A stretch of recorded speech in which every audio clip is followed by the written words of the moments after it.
that is the fourth slot in your syllabus. Accelerators को start करते हैं. Okay. So इससे पहले हम बीटा पार्टिकल के बारे में पढ़ चुके थे डिटेल में, और हम उसके Fermi theory of beta particle को डिस्कस कर चुके थे, और we had determined the formula for the decay constant and the relationship between the log lambda and log E that was determined by the Enrico Fermi in 1934. So in that slot, that's enough. Today we are going to discuss about that of the accelerators. What are accelerators? What are the purpose of accelerators? The outcomes of accelerator, different components of accelerators. These will be discussed generally. Okay, and after that we will come towards that of the linear accelerator and Venn diagram generator in this lecture. ये दो accelerators इस lecture में discuss होंगे. So accelerators हमारे पास क्या है? These will be discussed. Components of accelerator, linear accelerator, schematic diagram of a linear accelerator, and working of linear accelerator will be discussed. Usually accelerators हमारे पास क्या है? Accelerators is an accelerator is a device that is used to accelerate and impart high kinetic energy to particles like proton, neutron, alpha particle, electron, etc.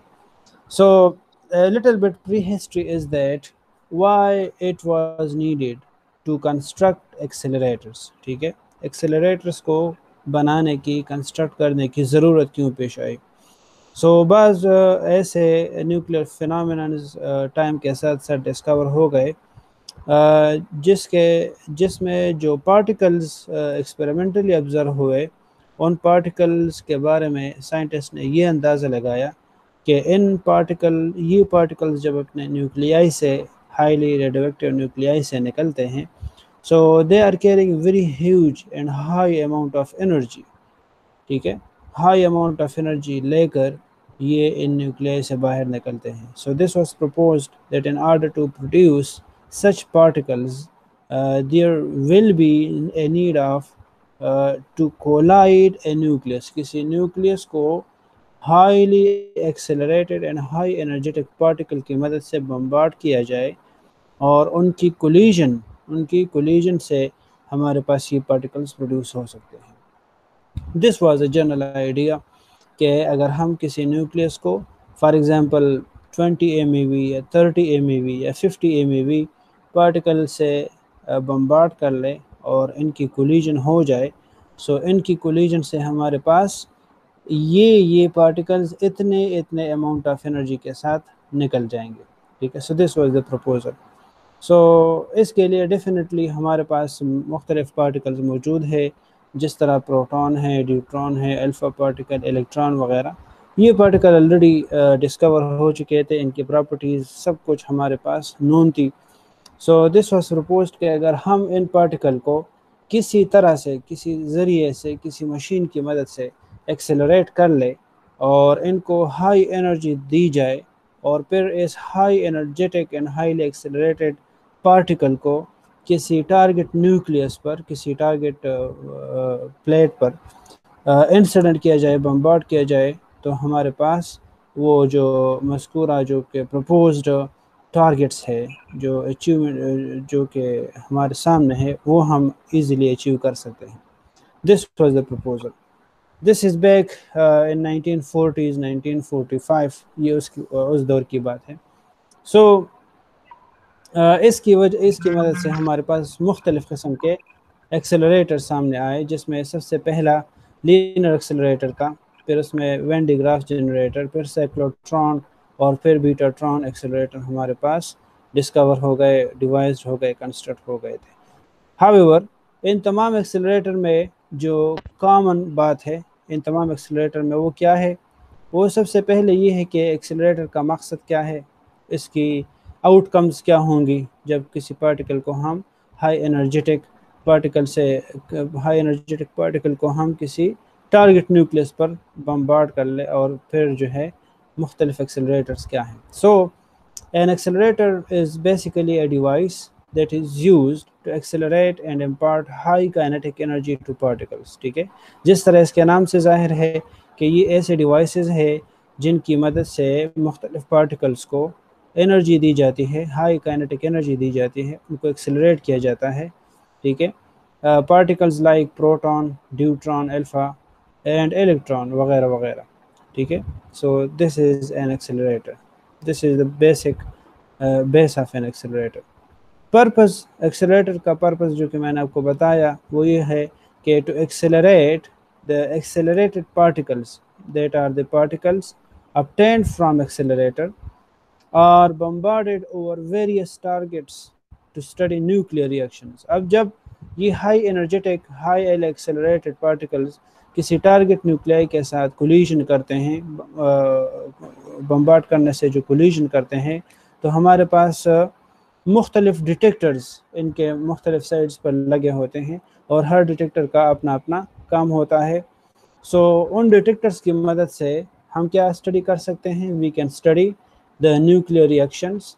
ठीक है, the nuclear reactions that took place from the collision of the highly energetic particle and nucleus, target nucleus।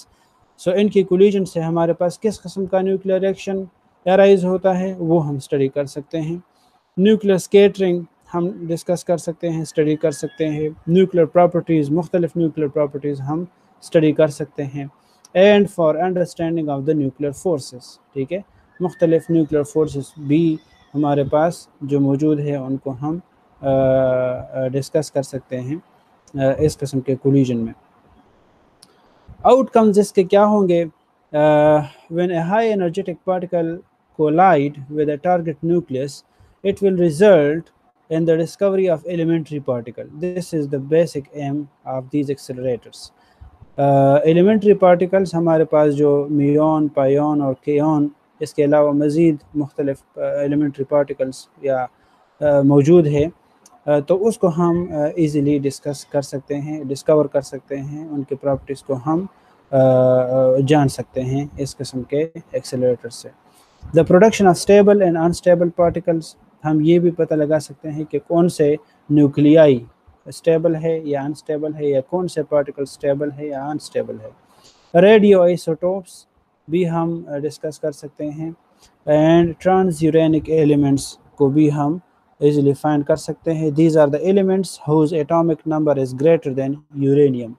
These are called transuranic elements। ठीक है, इनको हम actinide elements भी कहते हैं, या actinide elements beyond uranium। Uranium के beyond जो actinide सीरीज में elements है उनको हम transuranic elements कहते हैं। So initially accelerators के जो first founders थे वो हमारे पास कोक्रॉफ्ट एंड वाल्टन थे, who first developed the accelerator in 1932। Cockcroft and Walton 1932 में पहला एक्सेलरेटर इन्होंने बनाया था, और मकसद क्या था? To accelerate protons up to 700 kilo electron volt. ठीक है, प्रोटॉन्स 700 किलो इलेक्ट्रॉन वोल्ट तक एक्सेलरेट करना कोक्रॉफ्ट एंड वाल्टन 1932 में उन्होंने किया था। फिर बाद में मुख्तलिफ एक्सेलरेटर डिज़ाइन होते गए, और एज ए रिज़ल्ट इनके अंदर जो पार्टिकल्स एक्सेलरेट होते थे उनकी एनर्जी MeV रेंज तक पहुंच गई थी। यूजुअली जनरली हमारे पास जो एक्सेलरेटर्स के कंपोनेंट्स होते हैं, सो accelerator essentially consist of an ion source, of course the most important part an ion source, कि आप किस किस्म के आयन को इस एक्सेलरेटर में एक्सेलरेट करना चाहते हैं, उसको एनर्जी देना चाहते हैं। तो ये हमारे पास अल्फा पार्टिकल भी हो सकता है, ये न्यूट्रॉन भी हो सकता है, ये प्रोटॉन भी हो सकता है, इलेक्ट्रॉन भी हो सकता है, मुख्तलिफ किस्म के पार्टिकल्स हो सकते हैं। सो इनको जनरली हम क्या कहते हैं? आयन सोर्स कहते हैं, ion source. So first part of an accelerator is consist of an ion source. So from ion source it is clear that particles are injected into the accelerators. Particles will come out of the ion source and it will be injected into the accelerators for acceleration. The second part of the accelerators is called collimator. So collimator may be 2 or 3 or 4 or more depending upon the nature of the particle, the beam of particle. So collimators, it collimate particles into a single confined beam. ठीक है, it collimates particle into a single confined beam. That is a function of collimator.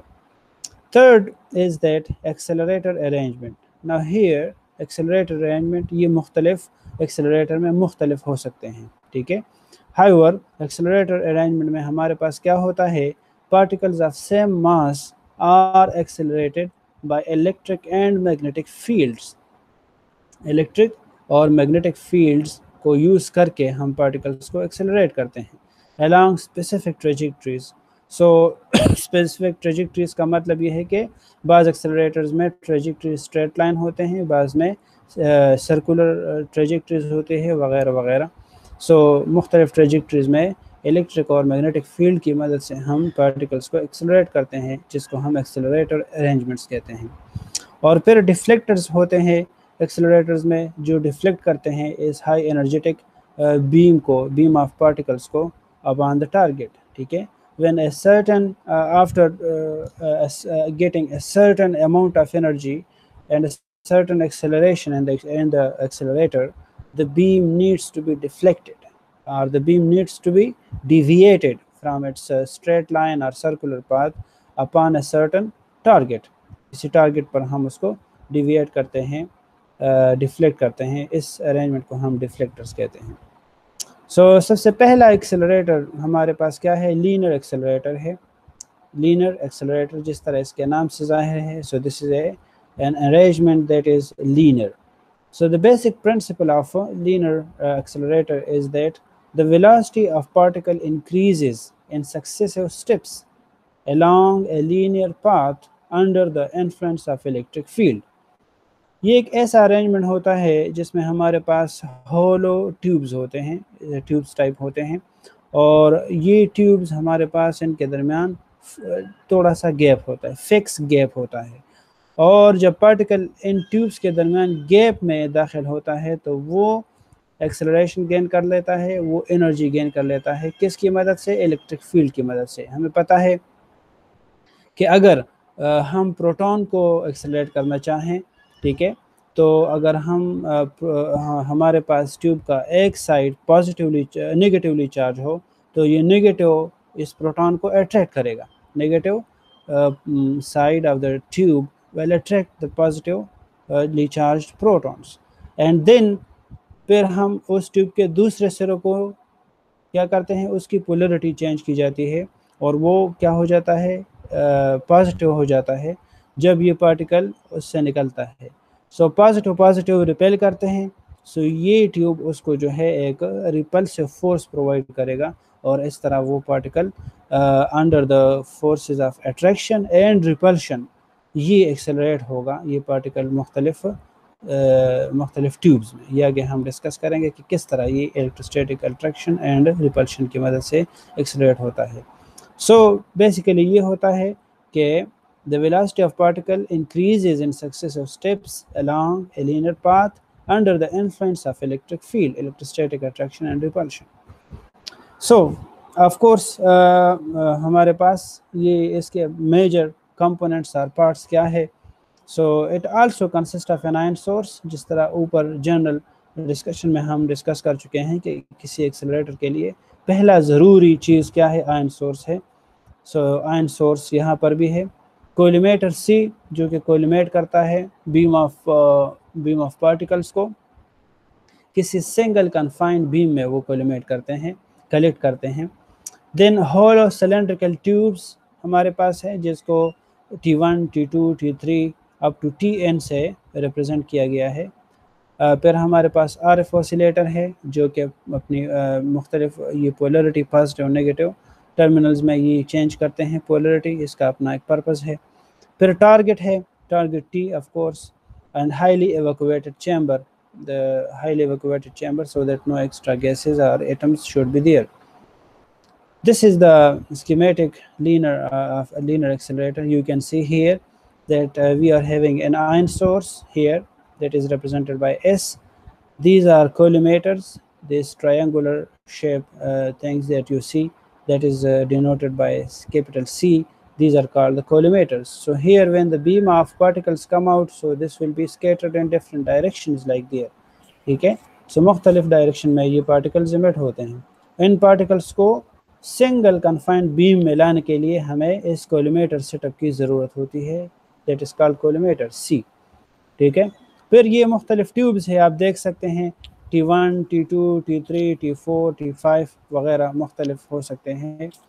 ये आप देख सकते हैं कि ये tubes ये हॉलो है, अंदर से कोकले हैं, कंडक्टिंग ट्यूब्स है और ये मुख्तलिफ लेंथ्स के हैं। ये आप देख सकते हैं T1 इसकी जो लेंथ है वो T2 की लेंथ T1 से ज़्यादा है, T3 की T2 से ज़्यादा है and so on. So these are hollow tubes of increasing length, hollow tubes of increasing length, and these tubes आप देख सकते हैं कि ये T1, T3 और T5, T1, T3, T5 ये RF ऑसिलेटर के एक टर्मिनल के साथ कनेक्टेड है और T2, T4 और if there was T6 suppose ये RF ऑसिलेटर के दूसरे टर्मिनल के साथ कनेक्टेड है। तो ये अल्टरनेटली कनेक्टेड ट्यूब्स है, होलो ट्यूब्स है that are connected alternately with the RF oscillator and their lengths are gradually increasing, but the space that you see here, this is important, the space is fixed in between the tubes. So here in this space the particle will be accelerated through this linear accelerator, and this is the target किसी भी for example ये aluminium का, lead का या iron का जो भी है वो टारगेट हो सकता है, that is in front of this highly accelerated beam. And this whole assembly is placed in a highly evacuated vacuum, in a highly evacuated chamber. आप इसको देख सकते हैं और इसको highly evacuated किया गया है with the help of vacuum pump. So ये किस तरह काम करता है linear accelerator? Excuse me sir. हाँ last slide लग रहा है sir. हाँ sir the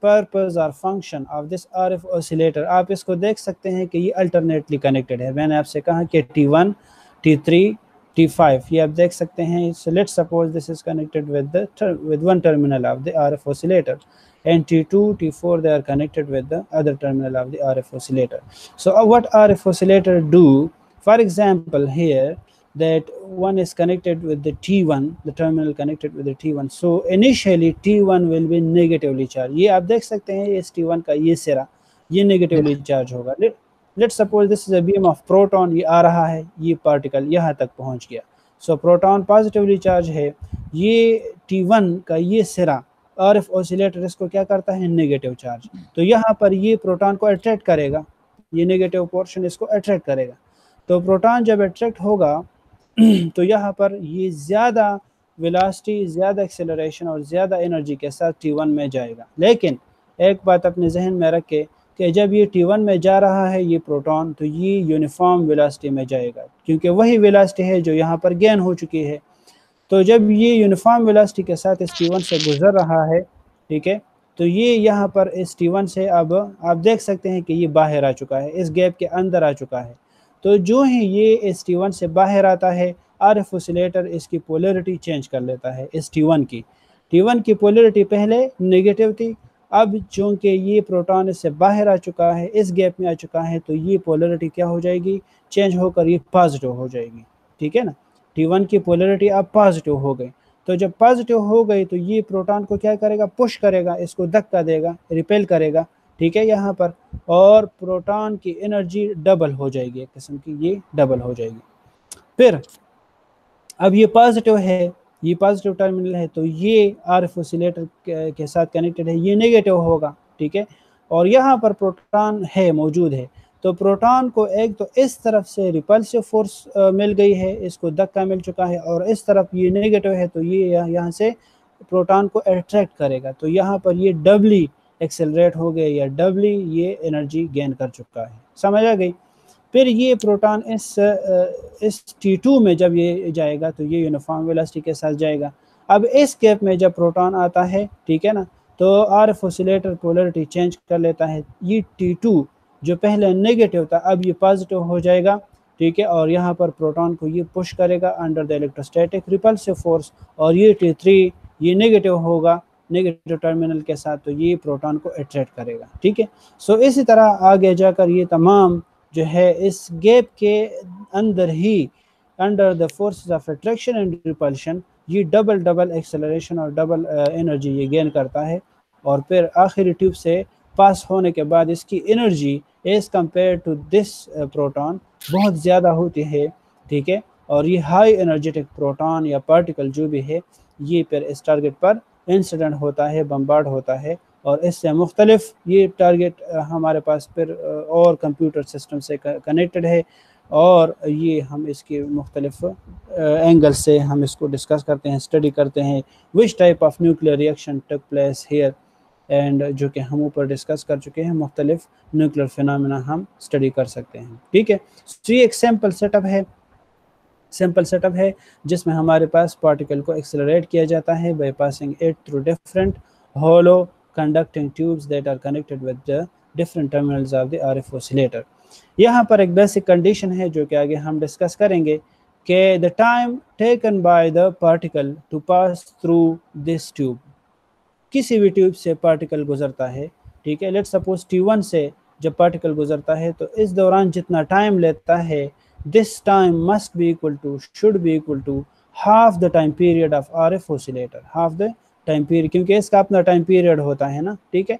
लेट्स सपोज कि इसका टाइम पीरियड 1 सेकंड है, तो 30 सेकंड्स के लिए ये पॉजिटिव और 30 सेकंड के लिए ये नेगेटिव, इस तरह ये क्विकली ये फ्लक्चुएट करता है इसकी पोलरिटी। सो 30 सेकंड्स के लिए ये नेगेटिव होता है और 30 सेकंड के लिए ये पॉजिटिव होता है। So the time taken by the particle through a certain tube, ठीक है, this time should be equal to the RF oscillator. अगर ये कंडीशन ना हो, ये कंडीशन फुलफिल ना हो, तो फिर पार्टिकल एक्सेलरेशन की जगह डिसेलरेट होगा। ये आगे हम डिस्कस करेंगे कि किस तरह, फिर ये पोलरिटी को फॉलो नहीं कर सकता। So this is the basic condition that the time taken by the particle to pass through a certain tube of certain length should be equal to half the time period of a RF oscillator. So that is why the tubes are made of consecutive constantly increasing length. ये increasing length क्यों बनाया गया है? क्योंकि हमारे पास इस condition को fulfil करना है, ठीक है ना, और इस कंडीशन को फुलफिल कर ले तो आपको पता है कि हर दफ़ा इस गैप में इस पार्टिकल की एक्सेलरेशन होती है, इसकी एनर्जी बढ़ती है, तो जब एनर्जी बढ़ती है तो वो ज़्यादा एक्सेलरेट होता है, तो डेफिनेटली वो कम टाइम लेगा ना, ठीक है। अगर ये ट्यूब T2 भी T1 के लेंथ की जितना होता, तो यहाँ पर पहले फॉर एग्जांपल पार्टिकल इससे जब गुजरता है तो 1 सेकंड में गुजरता है, 1 सेकंड में। अब चूँकि इसकी वेलोसिटी और एक्सेलरेशन ज़्यादा हो गई है, इसकी एनर्जी ज़्यादा हो गई है, तो लेट्स सपोज फिर इसी ट्यूब वाले लेंथ ये T1, अगर इसकी लेंथ T1 और T2 की लेंथ बराबर हो लेट्स सपोज, तो पहले जब इसमें 1 सेकंड में गुजरता था, अब इसमें हाफ सेकंड में गुजरेगा, ठीक है ना, अंडरस्टूड, ठीक है। अब इसमें हाफ सेकंड में गुजरेगा क्योंकि इसकी एनर्जी ज़्यादा हो गई, हाई एक्सेलरेटेड हो गया, लिहाजा हाफ सेकंड को अवॉइड करने के लिए ताकि फिर ये T2 से भी 1 सेकंड में गुजरे, तो क्या करना है, इसके लेंथ को बढ़ाना है, ठीक है ना, ताकि वो 1 सेकंड, ये तो मैं सपोजिशन कर रहा हूँ कि 1 सेकंड आप अपने जहन में रखें, तो ये जब इसके लेंथ हम बढ़ाते हैं तो वही टाइम फिर कंपेंसेट होता है, फिर ये ट्यूब T2 से भी 1 सेकंड में गुजरेगा। समझ आ रही है ना। फिर यहाँ पर मजीद एक्सेलरेशन गेन कर लेता है, ठीक है ना, तो अगर इसकी ट्यूब लेंथ सेम होती तो फिर ये सेकंड के तीसरे हिस्से में, थर्ड पार्ट में ये इसको कवर कर लेता, तो उसको अवॉइड करने के लिए इसकी लेंथ मजीद बढ़ा दी गई, फिर T4 की लेंथ उससे भी ज़्यादा है और T5 की लेंथ सबसे ज़्यादा है, ठीक है ना। So why this is of gradually increasing length, this is because of the compensation of this basic condition that the time taken by the particle to pass through a certain tube should be equal to half the time period of the RF oscillator. So that is why these hollow conducting tubes are made of constantly increasing lengths, okay, and in this way the particle will be accelerated through these tubes, and eventually it will be fallen on the target. So that is the whole story. समझ गए ना? Yes sir. हाँ, working of linear accelerator, ये किस तरह काम करता है? तो ये मैंने आप सबको बताया कि ions from ion source S, ये पहले तो आयन सोर्स से आयंस निकलेंगे, फिर वो आयंस हमारे पास ये कोलिमेट होते हैं, सिंगल बीम में लाए जाते हैं बाय द कोलिमेटर सेटअप। आप इसको देख सकते हैं, ये दो ट्रायंगुलर शेप देख सकते हैं, ये कोलिमेटर्स हैं। बाय C1 एंड C2, वहाँ पर C से हमने रिप्रेजेंट किया है along the axis of accelerator, ठीक है। एक्सिस ऑफ एक्सेलरेटर में ये सिंगल बीम में लाए जाते हैं कोलिमेटर्स की मदद से, and are accelerated between the gaps of a number of coaxial hollow tubes of increasing length in a highly vacuated chamber। तो ये भी हम डिस्कस कर चुके हैं कि ये मुख्तलिफ इंक्रीजिंग लेंथ वाले हॉलो कंडक्टिंग ट्यूब्स है, और इसके दरमियान जो गैप है, तो इन गैप्स के दरमियान ये पार्टिकल क्या होता है? एक्सेलरेट होता है। Alternate tubes are connected to terminals of alternating power supply. RF oscillator के साथ ये आप देख रहे हैं कि ये कनेक्टेड है RF ऑसिलेटर के मुख्तलिफ टर्मिनल्स के साथ, whose potential changes periodically with radio frequency। तो मैंने आपसे कहा कि ये अपने ये इस टर्मिनल्स की जो पोलैरिटी है वो चेंज करता है constantly, RF oscillator, whose potential changes periodically with radio frequency। Positively charged ions, let's suppose positively charged ion हम इसमें एक्सेलरेट करते हैं, they will travel with uniform velocity within tubes। मैंने आपसे कहा कि ट्यूब्स के अंदर किसी किस्म की एक्सेलरेशन नहीं होती, ट्यूब्स के अंदर पार्टिकल यूनिफॉर्म वेलोसिटी के साथ मूव करता है, और सिर्फ इस गैप के अंदर पार्टिकल की एक्सेलरेशन होगी। So positively charged ions travel with uniform velocity within tubes since there is no electric field present inside. Inside these tubes there is no electric field. When ions come out of hollow tubes, RF power supply provides maximum attractive potential across the gap between adjacent tubes। तो ये मैंने आपसे कहा कि for example जब particle यहाँ पर पहुँचता है तो RF ऑसिलेटर क्या कर लेता है? इनकी पोलैरिटी चेंज कर लेता है। पहले ये नेगेटिव था, पॉजिटिव आयन है, ये नेगेटिव था, तो यहाँ पर अट्रैक्शन है, ठीक है ना, ये ट्यूब T1 नेगेटिव था। अब जब ये इस गैप में आ चुका है तो RF ऑसिलेटर इसकी पोलैरिटी चेंज कर लेता है और ये पॉजिटिव हो जाता है। T1 पॉजिटिव हो गया, अब T2 नेगेटिव है, तो यहाँ पर इसको पुश करता है, इलेक्ट्रोस्टैटिक रिपल्शन है, और यहाँ पर इसको इलेक्ट्रोस्टैटिक अट्रैक्शन मिल जाती है इस पार्टिकल को। So when ions come out of the hollow tubes, RF power supply provides maximum attractive potential across the gap between adjacent tubes. So tubes of increasing length are used to approximately match frequency of RF oscillator, ठीक है ना। क्यों increasing length tubes use होते हैं? ताकि हमारे पास वो basic condition fulfil करे, वो RF ऑसिलेटर की जो फ्रीक्वेंसी है उसके साथ ही मैच कर ले, ठीक है। RF ऑसिलेटर क्या करता है? With supply correct potential difference across the gap. When positive ion leaves collimator C, अब ये बिल्कुल स्टार्ट से आपको बता रहा है कि जब पॉजिटिव आयन कोलिमेटर C से निकलता है, at time when first tube T1 has negative potential, ये मैंने आपको बताया कि T1 की अगर पोटेंशियल नेगेटिव है तो क्या होगा? It will be accelerated across the gap, तो इसको एक्सेलरेट करेगा, and will travel with uniform velocity in T1, फिर T1 में यूनिफॉर्म वेलोसिटी से मूव करेगा। So what should be the length of tube? Length of tube is chosen such that when ion comes out of T1, the potential of T2 becomes negative। ये मैंने आपको कहा कि इसकी length हम increase करते हैं क्योंकि पार्टिकल ने अब एक्सेलरेशन गेन की है। तो पहले जो फासला वो 1 सेकंड में कवर करता था, अब वही फासला ये आधे सेकंड में कवर करता है, ठीक है ना। लेकिन हमें ये नहीं चाहिए, हमें वही फासला उतने ही टाइम में कवर करना चाहिए। तो ये किस तरह होगा? हम वो फासला बढ़ा देते हैं क्योंकि टाइम हमारे पास ये इसके टाइम पीरियड उसके बराबर होने चाहिए। ये हम लेंथ क्यों बढ़ाते हैं? Because the time taken by ion to pass through T1 should be equal to half time period of RF oscillator when its potential changes sign, ठीक है ना, when its potential changes sign. तो इस condition को, ये basic condition है linear accelerator का, इस कंडीशन को फॉलो करने के लिए, इसको फुलफिल करने के लिए हमें क्या करना है? इन ट्यूब्स की लेंथ को ऑटोमेटिकली इन ट्यूब्स की लेंथ को बढ़ाना है।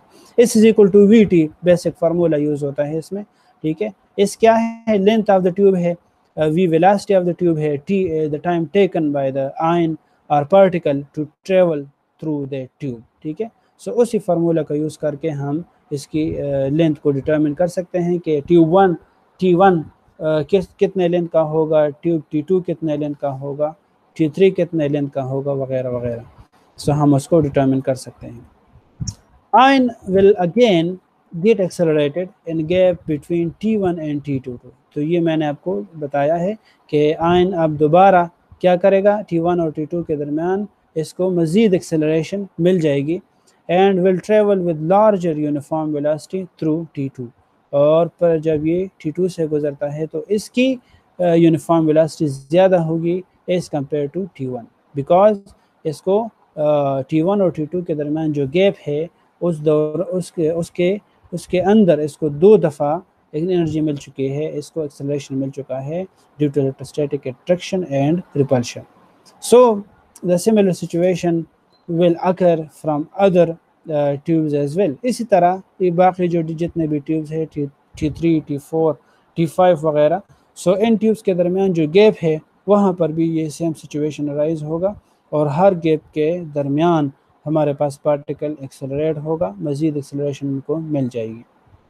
Therefore, ions will get additional energy at each gap between the tubes।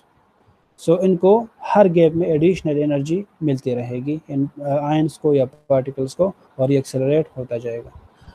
So in this case for linear accelerator में हमारा मकसद क्या है, बेसिक पर्पस क्या है, हमें क्या चीज़ें चाहिए ताकि हम इसको कंस्ट्रक्ट कर सकें। So in order to find out uniform velocity, that is the basic aim, हमें यूनिफॉर्म वेलोसिटी Vn फाइंड करना है in a tube and frequency of RF oscillator. What is the frequency of RF oscillator?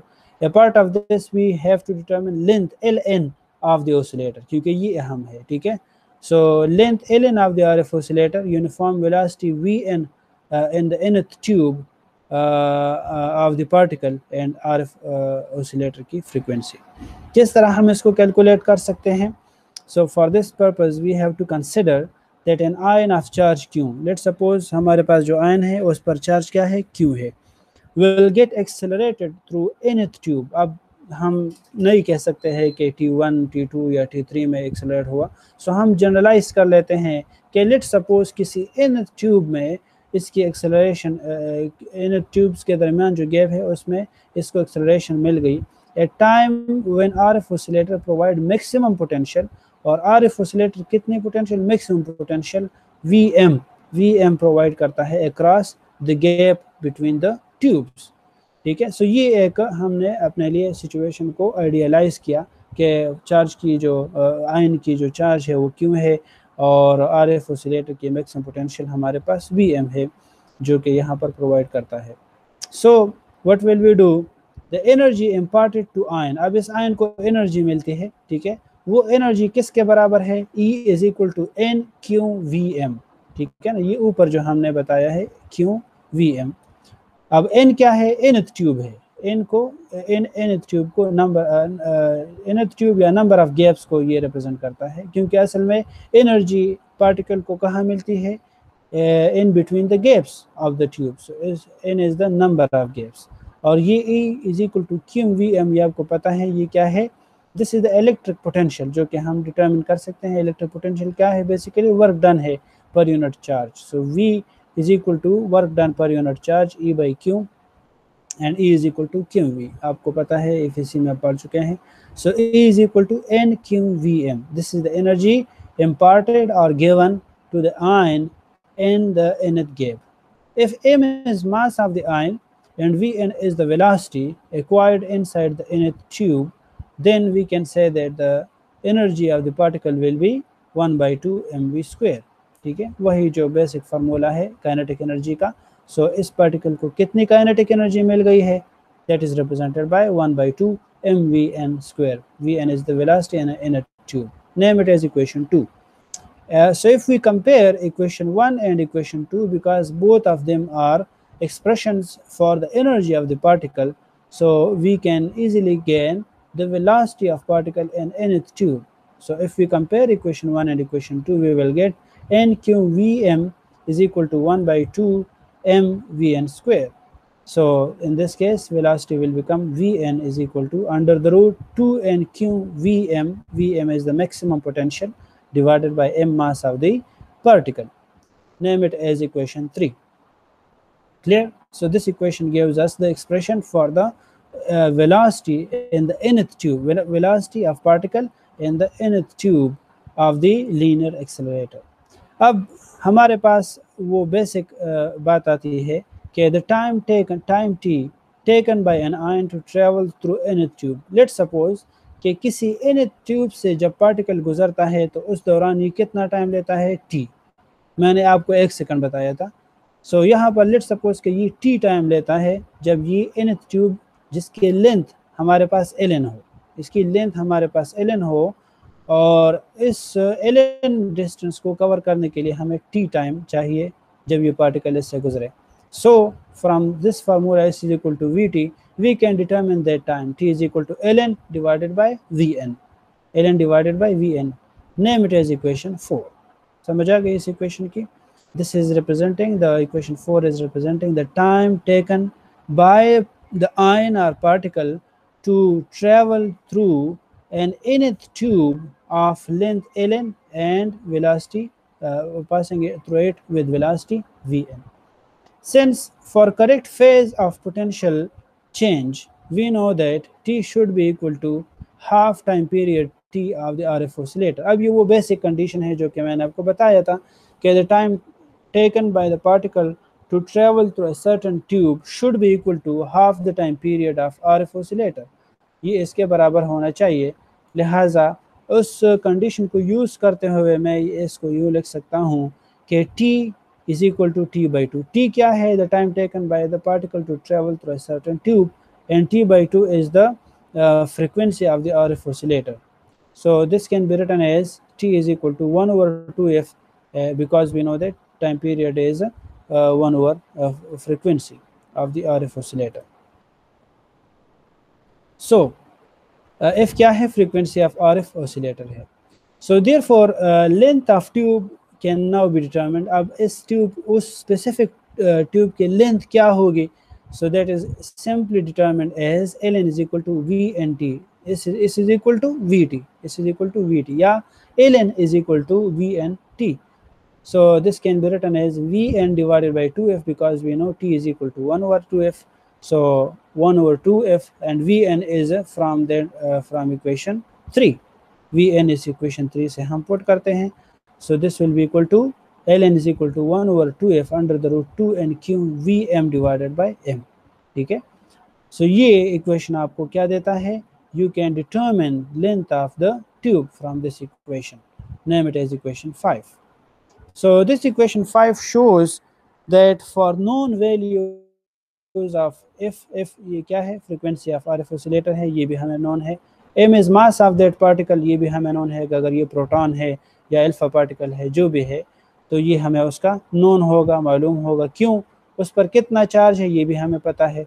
Vm क्या है? Maximum potential है provided by the RF oscillator. तो ये भी हमें पता लग सकता है कि हमने कितना पोटेंशियल अप्लाई किया है इस इनके डिफरेंट ट्यूब्स को.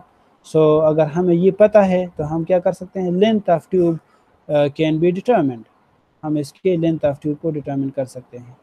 But here if we consider them to be constants, अगर हम इसको कांस्टेंट्स कंसिडर कर ले तो हमारे पास ये लेंथ ऑफ ट्यूब ln किसके प्रोपोर्शनल है? Under the root n, where n is the number of gaps. ln is proportional to under the root n. It can be 1 under the root 2 under root 3 etc. and so on. So we can how the scientists determine the specific lengths of these tubes. This is from this mathematical formula.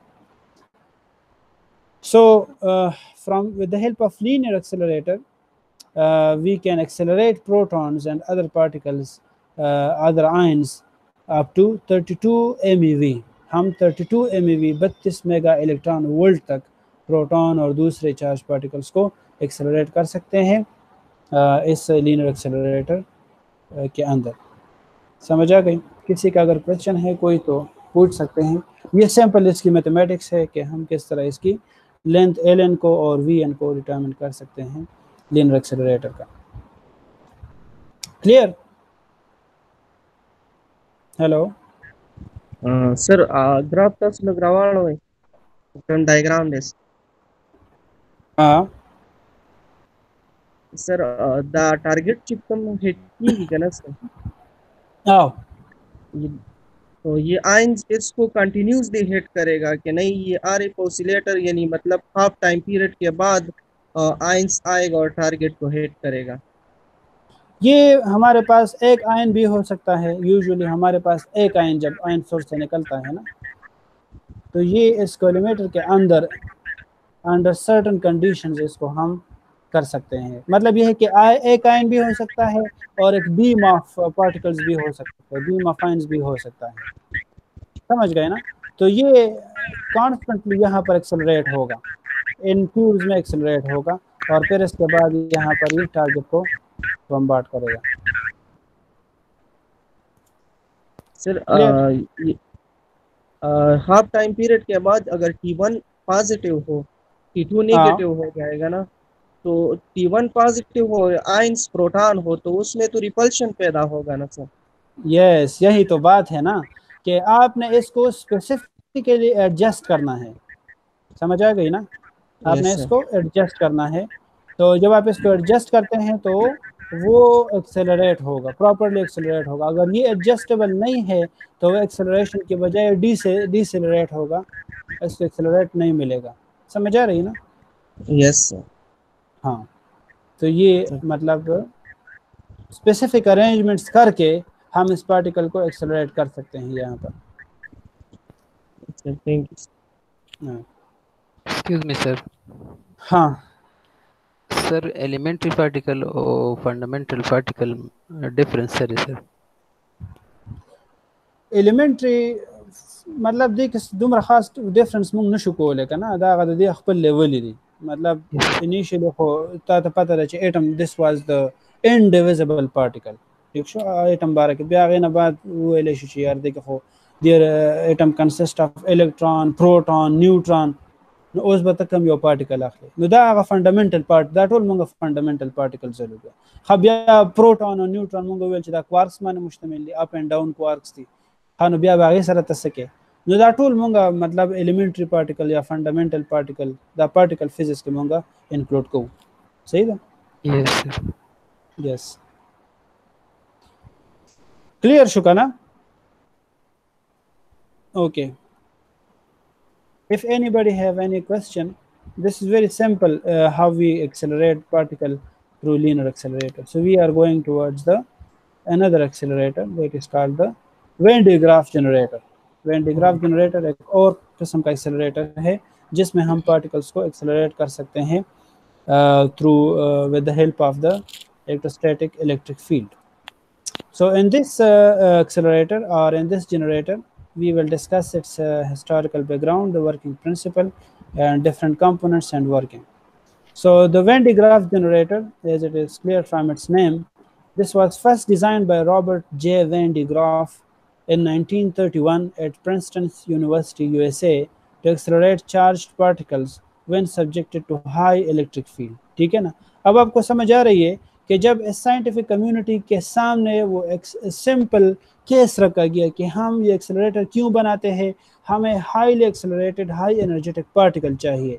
फिर इस particle के साथ हम क्या करेंगे, हम इसको किसी टारगेट स्पेसिफिक टारगेट पर किसी न्यूक्लियस पर हम बम्बार्ड करेंगे और इस हाई एनर्जेटिक पार्टिकल की कोलिजन से हमारे पास जो डिफरेंट फिनोमेनन्स आते हैं, इसकी जो डिफरेंट न्यूक्लियर रिएक्शंस आते हैं, उसको हम स्टडी करते हैं। ये साइंटिफिक कम्युनिटी के सामने एक बेसिक बहुत क्लियर और क्लियर कट वाज़ेह एक केस रखा गया था कि हम ये करना चाहते हैं। तो अब डिफरेंट साइंटिस्ट ने अपने अपने नॉलेज को यूज़ करके, अपने अपने फिजिक्स नॉलेज को यूज़ करके मुख्तलिफ डिज़ाइन की। तो अभी आपने लीनियर एक्सेलरेटर देखा कि जिसमें हम पार्टिकल को किस तरह एक्सेलरेट करते हैं। सिंपल, हमारे पास जो इलेक्ट्रोस्टैटिक अट्रैक्टिव और रिपल्सिव फोर्सेस है, लेकिन एक कंट्रोल्ड एनवायरनमेंट में ये अट्रैक्टिव और रिपल्सिव फोर्सेस यूज़ करना है, लेकिन एक कंट्रोल्ड एनवायरनमेंट में और वो कंट्रोल्ड एनवायरनमेंट हमारे पास वो कंडीशन था कि the time taken by the particle in certain tube should be equal to half the time period of the RF oscillator,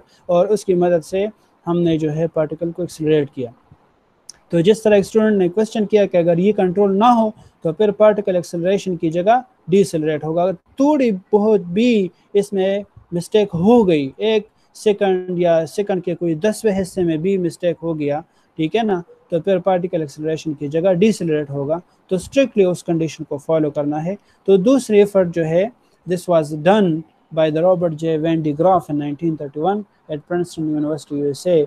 He accelerated charged particles when subjected to high electric potential. So इसने भी जो है electrostatic potential को use करके charge particles को accelerate किया। Principal बहुत simple है। The principle is that if a charged conductor is brought in contact with a hollow conductor, ठीक है ना, आपके पास दो कंडक्टर है, एक कोई रॉड है, कंडक्टिंग रॉड है, ठीक है, और एक स्फेरिकल होलो कंडक्टर है। अपने जहन में रख ले कोई बॉल है, स्फेरिकल कंडक्टिंग बॉल है, ठीक है ना।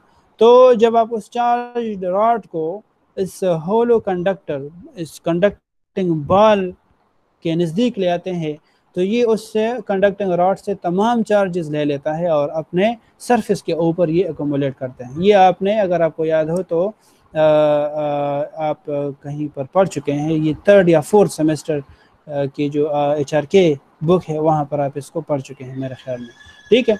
सो इफ ए चार्ज कंडक्टर, ये बेसिक प्रिंसिपल है, if a charge conductor is brought in contact with a hollow conductor, all of its charge transfer to the hollow conductor no matter how high the potential of hollow conductor is, no matter how high the potential of hollow conductor is। मतलब यह है कि होलो conductor का potential अगर ज़्यादा भी हो, उस ज़्यादती के बावजूद भी अगर आप किसी चार्ज कंडक्टर को इसके नज़दीक ले, फिर भी ये उससे चार्जेस एकमुलेट करेगा, ये उससे चार्जेस कलेक्ट करेगा, ये उससे चार्जेस ले लेगा। ये बेसिक प्रिंसिपल है। अब इसको यूज़ किस तरह करना है फिजिक्स के इस प्रिंसिपल को, किसी कंस्ट्रक्टिव फॉर्म में, किसी डिवाइस के फॉर्म में हमें इसको किस तरह लाना है। So this was done by the Van de Graaff. आप इसको देख सकते हैं कि वैन डी ग्राफ ने इसमें क्या मॉडिफिकेशन करके उस प्रिंसिपल को यूज़ किया है। आप देख सकते हैं पहला जो कंपोनेंट है वो पावर सप्लाई है, डीसी पावर सप्लाई है हमारे पास। ये डीसी पावर सप्लाई आप देख सकते हैं एक कॉम्ब, एक कंगीनुमा आपको नज़र आ रहा है, इसको हम स्प्रे पॉइंट्स कहते हैं। ये जिस तरह कंगी के स्पाइक्स होते हैं ना, कंगी के जो स्पाइक्स होते हैं बिल्कुल इस तरह है, लेकिन ये मेटालिक होते हैं, ये मेटालिक स्पाइक्स होते हैं। और ये जब इसको DC power supply of 20 kV मिलता है तो इसके स्पाइक्स पर, इस कॉम्ब के जो स्पाइक्स है उस पर एक ह्यूज चार्ज एक्युमुलेट हो जाता है, ठीक है। ये ह्यूज चार्ज, पॉजिटिव चार्जेस क्या करता है, इसके नज़दीक मौजूद जो एयर है उसको आयनाइज कर लेता है, ठीक है। और जब वो एयर आयनाइज होता है तो पॉजिटिव और नेगेटिव आयंस बन जाते हैं। अब ये स्पाइक्स बजाते खुद पॉजिटिवली चार्ज है, तो एयर में मौजूद जो पॉजिटिव आयंस है ये उसको रिपेल करेगा, पुश करेगा, रिपेल करेगा। और वो पॉजिटिव आयंस ये नॉन कंडक्टिंग बेल्ट है, चार्ज कन्वेयर बेल्ट या नॉन कंडक्टिंग बेल्ट है, ये रबर से बना होता है। ये उस पॉजिटिव चार्जेस को इसके ऊपर बिठा लेते हैं और ये इस मशीन की मदद से, ये पुली इस मशीन की मदद से ये इस बेल्ट को ऊपर ले जाता है, ठीक है ना। ये इस तरह घूमता है और ये बेल्ट ऊपर चला जाता है। सो ऊपर जाते हुए ये बेल्ट अपने साथ, ये आप देख सकते हैं पॉजिटिव चार्जेस भी ले जाता है, ठीक है। ये बेल्ट अपने साथ पॉजिटिव चार्जेस ले जाता है। और यहाँ पर एक और स्प्रे कॉम्ब या स्प्रे पॉइंट यहाँ पर लगा है मेटालिक। यहाँ पर ये इसके जो स्पाइक्स है ये इन पॉजिटिव चार्जेस को दोबारा कलेक्ट कर लेते हैं इस बेल्ट से, इस बेल्ट से ये पॉजिटिव चार्जेस को कलेक्ट कर लेते हैं। लेकिन इस दफ़ा ये कॉम्ब जो है, ये मेटालिक कॉम्ब इस हेमिस्फेरिकल कंडक्टिंग स्फेयर के साथ ये कनेक्टेड है, ये कॉम्ब इसके साथ कनेक्टेड है। तो जब ये चार्जेस इस बेल्ट से ले लेता है तो ये इसको ट्रांसफ़र कर लेता है उस प्रिंसिपल की बेस पर, ठीक है ना। अब यहाँ पर वो प्रिंसिपल यूज़ होता है, ये होलो कंडक्टिंग आप इसको क्या कह सकते हैं, स्फेरिकल होलो कंडक्टर है ये, ठीक है, लेकिन हेमिस्फेरिकल शेप में है, हेमिस्फेरिकल होलो कंडक्टर, हेमिस्फेरिकल होलो कंडक्टर। ये इससे चार्जेस, पॉजिटिव चार्जेस को ले लेता है और इसके ऊपर अकोमोलेट होते हैं। ये आप देख सकते हैं पॉजिटिव चार्जेस इसके ऊपर अकोमोलेट हो चुके हैं। तो इस तरह कॉन्स्टेंटली यहाँ पर यही सिचुएशन राइज होता है। ये इसको अनाइज कर लेता है, फिर ये बिल्ट इस पॉजिटिव आयंस को ऊपर ले जाते हैं, फिर ये इससे कलेक्ट करते हैं और इसको होलो हेमिस्फेरिकल कंडक्टर को ये ट्रांसफर कर लेते हैं। जब ये हाई वोल्टेज टर्मिनल, मतलब बहुत ज़्यादा तादाद में ये पॉजिटिव आयंस अपने ऊपर, अपने सरफेस के ऊपर अकोमोलेट कर लेते हैं, तो ऑफ कोर्स यहाँ पर एक इलेक्ट्रोस्टैटिक फिनोमेना अराइज होगा, ठीक है। अब ये आप देख सकते हैं ये पॉजिटिव आयन सोर्स है जो कि बेसिक कंपोनेंट है किसी भी एक्सेलरेटर के लिए, आयन सोर्स। ये आयन सोर्स कहाँ रखा है? ये इसके अंदर रखा है, इस होलो कंडक्टिंग हेमिस्फेरिकल कंडक्टर के अंदर ये इसमें रखा है। और फिर ये आयन सोर्स आप देख सकते हैं ये एक्सेलरेटिंग ट्यूब के अंदर है, ये एक्सेलरेटिंग ट्यूब है जो कि हाईली इवैक्यूएटेड है, ठीक है। आयन सोर्स से क्या निकलेंगे? आयंस निकलेंगे, ठीक है। पॉजिटिव आयंस अगर निकलें तो ये पॉजिटिव आयन, अब इसके ऊपर भी पॉजिटिव है तो ये इसको बहुत स्ट्रांगली रिपेल करेगा, सिंपल इलेक्ट्रोस्टैटिक रिपल्शन होगा, इलेक्ट्रोस्टैटिक रिपेल करेगा ये इस पॉजिटिव आयंस को। और ये पॉजिटिव आयंस जो है इस ट्यूब के अंदर आप देख सकते हैं ये एक्सेलरेट होंगे, और जब ये हाईली एक्सेलरेट हो जाते हैं, ठीक है, तो ये फिर इस टारगेट के ऊपर बम्बार्ड कर लेते हैं, ठीक है। तो ये हाईली एक्सेलरेशन वही पुश है, वही एक पुश है जो कि प्रोवाइड करता है ये हाईली हाई वोल्टेज टर्मिनल, इसको प्रोवाइड करता है। In this way the positive ions will be accelerated and they are bombarded upon the target here, ठीक है। सो इस तरह इस किस्म के सेटअप को हम वेन डिग्राफ जनरेटर भी कहते हैं। ये आपके सीनियर स्टूडेंट ने एक ग्रुप ने इसको कंस्ट्रक्ट भी किया था, मेरे पास अपने लैब में है, ऑफिस में मौजूद है, लैब में भी ये हमारे पास मौजूद है। सो ये एक सिंपल सेटअप है जिसकी मदद से हम चार्जेस को एक्सेलरेट कर सकते हैं, that is called the when digraph generator. I hope ये आपको समझ आ चुका होगा, इसमें कोई इतना मुश्किल नहीं है, और बेसिक प्रिंसिपल यही है कि इस हेमिस्फेरिकल कंडक्टर के ऊपर ये पॉजिटिव चार्जेस अकोमोलेट होते हैं इस स्प्रे कॉम की मदद से या स्प्रे पॉइंटर की मदद से। कंपोनेंट्स इसके आप इस फिगर में देख चुके हैं कि हमें चाहिए DC power supply, non conducting belt that is represented by symbol B, 2 pulleys हमें चाहिए जो कि आप देख चुके हैं, स्प्रे कॉम हमें चाहिए या स्प्रे पॉइंट्स भी कहते हैं, motor to rotate the pulleys and the belt, hemispherical conductor C वो आप देख चुके हैं, आयन सोर्स भी आपको पता है, highly evacuated glass tube in which the ions are accelerated and high pressure tank in which the whole setup is located। ये आप देख सकते हैं ये हाई प्रेशर टैंक है, ये जिसमें ये पूरा सेटअप इसके अंदर रखा गया है, so that to avoid any sort of problems। Working क्या है? वही है जो कि मैंने आपको बताया कि the positive pole of DC power supply that is about 20 kV is connected to pointed comb like conductor, वो pointed comb like conductor के साथ ही connected है। Large electrostatic field is created at tip of comb in air due to which air is ionized with positive and negative ions। The positive ions are very strongly repelled and attached to the surface of belt। ये भी आपको मैं बता चुका हूँ कि हवा में मौजूद ये पॉजिटिव आयंस इसको जो है रिपेल करते हैं और बेल्ट के साथ ये अटैच हो जाते हैं, which are mechanically carried by the belt to hemisphere। फिर ये हेमिस्फेयर को ट्रांसफर होते हैं। With the help of another comb near hemisphere, the charge is transferred through corona discharge, which increases its potential। अब इस बेल्ट से जो है पॉजिटिव आयंस लिए जाते हैं with the help of another comb, conducting comb, and they are transferred to the hemisphere through corona discharge। Corona discharge हमारे पास usually ये एक फिनोमेना होता है, अगर आप ने कहीं देखा हो ये बड़े बिल्डिंग के ऊपर एक स्पाइक नुमा कंडक्टिंग रॉड अगर आपने देखे हैं, usually in high rising building के ऊपर ये लगाया जाता है। मकसद इनका क्या है कि जो थंडरस्टॉर्म्स है ये इनको ग्राउंड कर ले। अगर ये स्पाइक्स इन बड़े बिल्डिंग के ऊपर ना हो तो इसको जो है थंडरस्टॉर्म इसको नुकसान पहुंचा सकते हैं। ठीक है, सो कोरोना डिस्चार्ज वही फिनोमेना है, इस कोरोना डिस्चार्ज को यूज़ करके इन थंडरस्टॉर्म्स को जो है ग्राउंड किया जाता है to save the building from the destruction और डैमेज। सो कोरोना डिस्चार्ज में क्या होता है, when sharp conducting spikes are charged then most of charge is accumulated on it. ठीक है, और ये हम एक्सपेरिमेंटली भी कर सकते हैं और ये मैथमेटिकली भी इसके कैलकुलेशन मौजूद है, ये HRK बुक में ऑलरेडी मेंशन है। सो इसके स्पाइक के ऊपर are charged then most of charge is accumulated on it. The discharging of these spikes is called the corona discharge. इन स्पाइक्स की डिस्चार्जिंग को हम क्या कहते हैं, कोरोना डिस्चार्ज कहते हैं। ये एक फिनोमेना है। सो आयन सोर्स, ये भी आपने उस फिगर में देखा, is connected with an evacuated discharge tube, glass tube.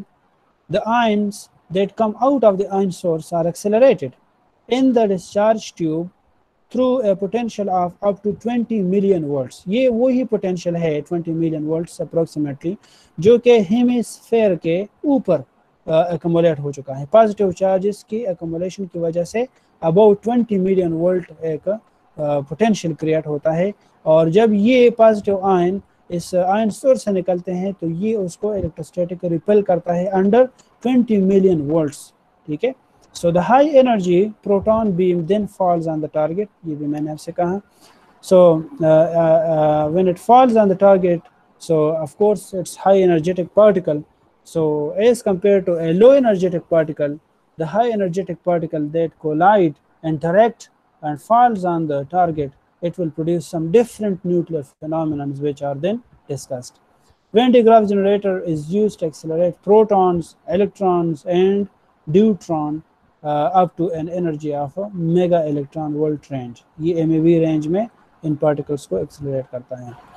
To avoid or reduce the breakdown and sparking, the Van de Graaff generator is enclosed in a pressure tank. ठीक है, pressure tank के अंदर ये पूरा setup बनाया जाता है, having 10 to 20 atmosphere with insulating gas of sulfur hexafluoride to inhibit the breakdown. ठीक है, ये फिर sophisticated situation की तरफ था कि हमारे पास ये जो चार्ज पार्टिकल है जब ये किसी अपने टारगेट के साथ कोलिजन करते हैं तो उसमें किसी किस्म की वो कोई रेजिस्टेंस या वो ना हो, तो उसके लिए ये कंडीशंस क्रिएट की जाती हैं। 10 to 20 atmosphere pressure and sulphur hexafluoride gas इसमें डाला जाता है। Excuse me, sir. Yes. The pressure, the phenomena lagi explain के sir. Pressure मंगोली और को. Pressure मतलब द हर यो यूजुअली चिकन मूसरा दगावी मतलब to avoid extra you can say problems or sparking, मुख्तलिफ पर्पसेस होते हैं, प्रेशर को हम यूज़ करते हैं। और फिर इसमें जो एयर है ना उसको हम इवैक्यूएट कर लेते हैं और ये स्पेसिफिक गैस में डाल देते हैं सल्फर हेक्साफ्लोराइड। तो इसका भी अपना एक फंक्शन है। इनर्ट गैसेस बाज़ लोग डालते हैं, बाज़ लोग कंपाउंड डाल देते हैं, इस तरह। ठीक है,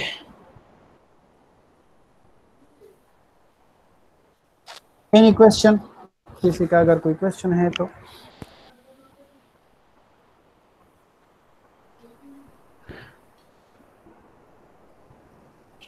हेलो, ठीक शो अहमद अली। यस सर, ठीक शो सर। क्या से क्वेश्चन वी नो कह खान सर जी मजीद 10 उम्र क्लास सुना लो दा क्वेश्चन जमा नो दा हो लेक्चर्स मान डिपेंड दा